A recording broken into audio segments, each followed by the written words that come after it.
Hi, welcome to Cooking with Kenzie. My name is Mollye Glennen. This is my nephew, Mackenzie Glennen. We decided that we were going to teach him how to cook and film it for all of the rest of you. So today, Mackenzie chose that he wanted to, his first foray into cooking was going to be French toast. Bear in mind, we're going to be using some specialized ingredients, but you can find all the things that you need at your local grocery store. So, Mackenzie, say hi to everyone. He doesn't speak, he just gestures. Okay, the first thing we're going to do today on Cooking with Kenzie is make sure that we've got all our ingredients, which are bread, eggs, homemade vanilla, although you can just get it from the store, cinnamon and sugar, milk, and I think that's everything. Oh, the butter that go on the top. We'll do that later. Okay, so Mackenzie, the first thing I want you to do is crack the eggs into the bowl. Notice the skills. Okay, good. You can just throw it in. Yeah, go there. Make it a little quicker there, mister. People are waiting. Got it? Okay, then the next thing we're going to do is we're going to break the yolks and we're going to whip it up just a little bit so we make sure that it's got a good consistency. Okay, once we've got it slightly beaten, we want to add a little bit of milk to make it a little bit juicier. My mom adds way lots of milk, but I like it to be a little bit more firm, the toast. Okay, so then I've got a little bit of cinnamon sugar. I just put it together and I thought we could just do it that way because you want to add about a teaspoon of sugar. That's to taste. And cinnamon, I just shake it until it looks good. This is our homemade vanilla. I'm going to do about a teaspoon. I do everything just sort of kind of. And we're going to whip it up, okay? So now what you're going to notice is the cinnamon will sit on top, and you may have to, as you're dipping the bread, re-shake the cinnamon on top of the egg so that you get it on every piece, okay? The key is sugar and vanilla. All right, now we've got it all mixed up. We're going to leave the fork in there. We've got some of Glennen's homemade sourdough bread to make the French toast with.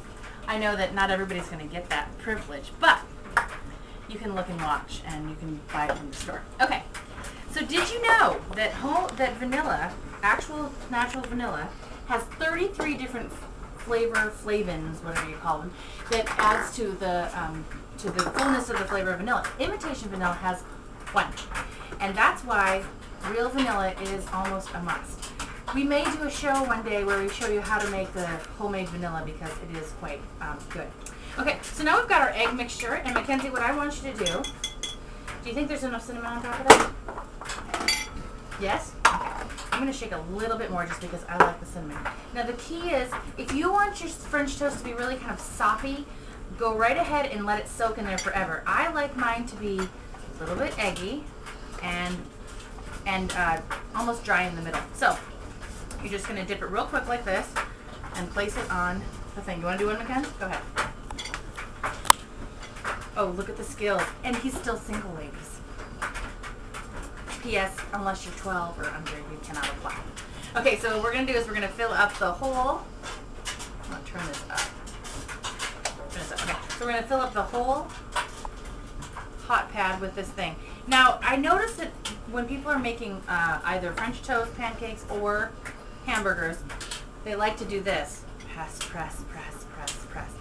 Don't do that. It's just because you're bored or nervous. Don't do that. It tends to take away the fluffiness of the item that you're trying to create, so we don't want that to happen.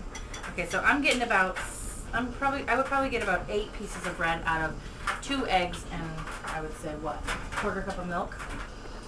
Okay, so now I'm noticing that they're a little bit less cinnamony, so you can just shake the cinnamon right on if you want to. Are you getting a look at that golden sizzle right there, Lyndsey? Okay. Now, along with this French toast, which I know pretty much everybody knows how to make, there's no room for that, so we'll just put that on in there.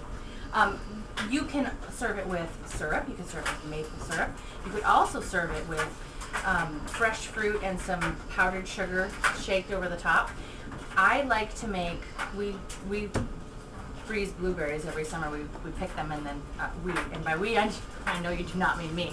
My sister-in-law Karen picks them, and then we just take them out of the freezer, and you can make a fresh sauce. It just takes a little bit of sugar, a little bit of cornstarch, and a little bit of water, and the fresh fruit, and you just boil it until it starts to get thick. And that goes over French toast, waffles, pancakes, pretty much anything. You can drape it in sugar and fruit, and it's good. So if you want to serve that way, you can. There's also stuffed French toast, which maybe we'll do another day. What do you think about that? You want to do that sometime? Sure. Because that involves cheese and sugar, both things we love. Okay, so now I'm just going to see. Yeah, see, I turned it a little bit too early. I think the pan is not quite hot enough. But as you turn it, you're only going to want to turn it once. You want to let it get really cooked on one side and then get really cooked on the other side, and then you're all set. So that's how you make French toast. Super simple. And I think everybody could do it. If you can boil water, you can make French toast.